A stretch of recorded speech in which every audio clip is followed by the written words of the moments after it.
கிறிஸ்து இயேசுவில் அன்பிற்கினிய சகோதரர்களே சகோதரிகளே, சீடர்கள் மூதாதையரின் மரபை மீறுவது ஏன்? உணவு அருந்து முன் அவர்கள் தங்கள் கைகளை கழுவுவதில்லையே என்றனர். அன்புக்குரியவர்களே, யூத சமயம் என்பது மிக ஒரு கட்டுக்கோப்பான கடுமையான சட்ட திட்டங்களை கொண்ட ஒரு சமயம். இன்றைக்கும் அப்படித்தான் இருக்கிறது. இதே ஒரு வேரிலிருந்து வந்ததுதான் கிறிஸ்தவம் என்பதும் இஸ்லாம் என்பதும். இஸ்லாம் என்பதும் கூட இன்றைக்கும் ஒரு கடுமையான சட்ட திட்டங்கள், மரபு நெறிமுறைகள் கொண்டதாகத்தான் இருக்கிறது. கிறிஸ்தவம் என்பது மட்டும்தான் மாறி இருக்கிறது. காலத்திற்கு ஏற்ற வகையிலே இது தன்னுடைய போக்கையும் மரபையும் சட்ட திட்டங்களையும் மாற்றி அமைத்து கொள்கின்ற, தன்னையே தகவமைத்து கொள்கின்ற ஒரு தன்மை உடையதாக இருக்கிறது. அன்புக்குரியவர்களே, இதில் நிறைய நன்மைகள் இருக்கிறது, ஒரு சில குறைபாடுகளும் இருக்கிறது. காரணம், காலப்போக்கிலே எல்லோரும் அடித்து செல்லப்படுகின்ற அந்த காற்று வாக்கிலே நாமும் சென்று விடுவோம். நம்முடைய விசுவாசம், கொள்கைகள், மரபுகள், நம்முடைய நம்பிக்கைகள் இவைகளை எல்லாம் காலப்போக்கிலே கால மாற்றத்திற்கு ஏற்ற வகையிலே சமரசம் செய்து கொள்வோம். எனவே அந்த கொள்கை பிடிப்பு என்பது நம்மிடம் அதிகமாக இருப்பது இல்லை. ஞாயிறு திருப்பலிக்கு வர வேண்டும் என்பது திருச்சபை கட்டளை. இந்த திருச்சபை கட்டளை எப்படி வருகிறது? ஓய்வு நாள் என்று ஆண்டவர் சனிக்கிழமையை ஏற்படுத்தினார்.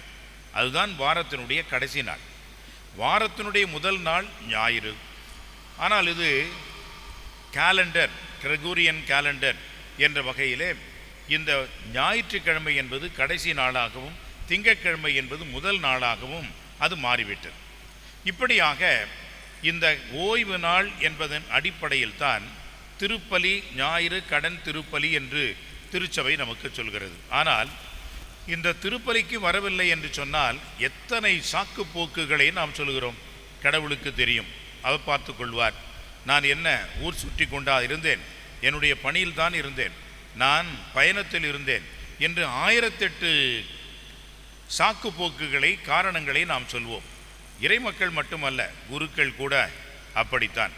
திருப்பலி ஆற்ற அவர்களுக்கு வாய்ப்பு இல்லை, திருப்பலி ஆற்றவில்லை என்று சொன்னால் அதற்கும் ஒரு காரணம் உண்டு. ஒவ்வொரு நாளும் திருப்பலி ஆற்ற வேண்டிய அவசியம் இருக்கிறதா? எங்கே சட்டம் சொல்கிறது?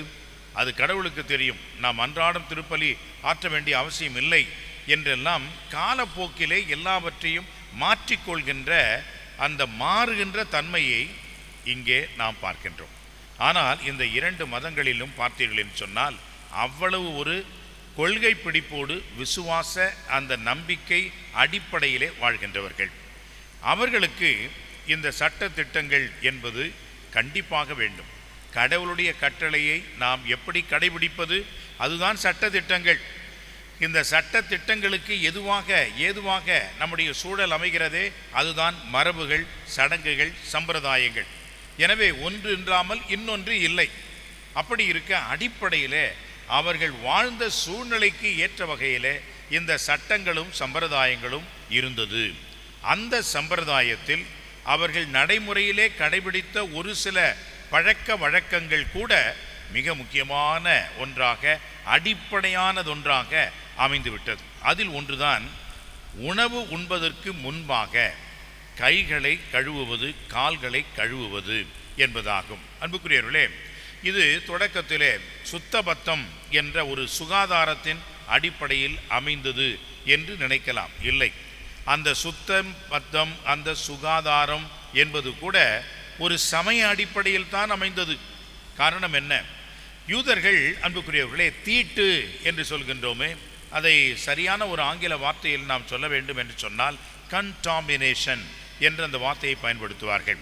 அதாவது ஒரு நல்ல தண்ணீர் இருக்கிறது, அந்த தண்ணீரிலே ஒரு சிறிய சொட்டு அளவு அழுக்கு தண்ணீரை நாம் இட்டோம் என்று சொன்னால் அந்த முழுமையான நல்ல தண்ணீரும் அழுக்காக மாறிவிடுகிறது. This water, the small water, the good water is contaminated by the small little dirty water. எனவே இதுதான் அவர்களுடைய தத்துவம். அந்த யூத மக்கள் என்ன நினைக்கின்றார்கள்? அவர்கள் தேர்ந்தெடுக்கப்பட்ட மக்கள், அவர்கள் கடவுளால் அன்பு செய்யப்பட்ட மக்கள். மற்ற மக்கள் எல்லாம் யாரு?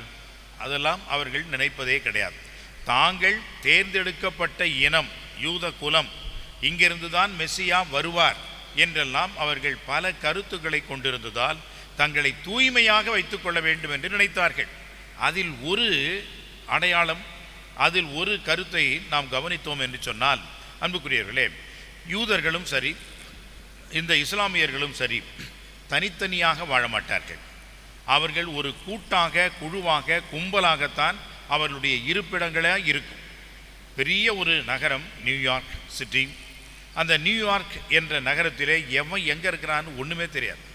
ஆனால் யூதர்கள் எங்கே இருக்கிறார்கள் என்றால், த குவார்ட்டர்ஸ், ஜூவிஷ் குவார்ட்டர்ஸ் என்று ஒன்று இருக்கிறது.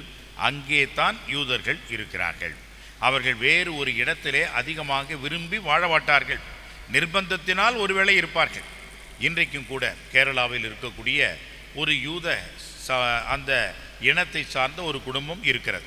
அன்புக்குரியவர்களே, அந்த தெரு பேரே என்னவென்று சொன்னால் யூதர் தெரு, இல்லாவிட்டால் ஜெபக்கூட தெரு, த ஸ்ட்ரீட் ஆஃப் சினகாக் என்று இன்றைக்கும் சொல்கிறார்கள். காரணம் என்ன?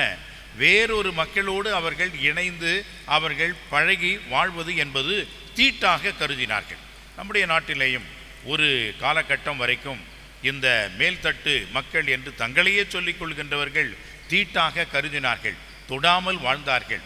அந்த ஒரு நிலையிலே அவர்கள் தூய்மையை கடைபிடித்தார்கள். அவர்களும் நினைத்தார்கள், நாங்கள் எல்லாம் கடவுளுடைய தலையிலிருந்து பிறந்தோம் என்றெல்லாம் அவர்கள் பல்வேறு கதைகளை விட்டு கொண்டிருந்தார்கள். அன்புக்குரியவர்களே, இப்படிப்பட்டவர்கள் இந்த சம்பிரதாயம் சடங்குகளை ஏன் செய்தார்கள் என்று சொன்னால், வெளியிலே சென்று அவர்கள் பல பேரை பார்த்து பல பேருடைய பழகிய பிறகு மீண்டும் வீட்டிற்கு வருகின்ற பொழுது இந்த தூய்மையை, சுத்தபத்தத்தை, சுகாதாரத்தை மட்டுமல்ல, அவருடைய இன தூய்மையையும் அவர்கள் கடைபிடிக்க வேண்டும் என்பதனால்தான் இந்த சடங்குகள் அவர்களுக்கு அறிமுகப்படுத்தப்பட்டது.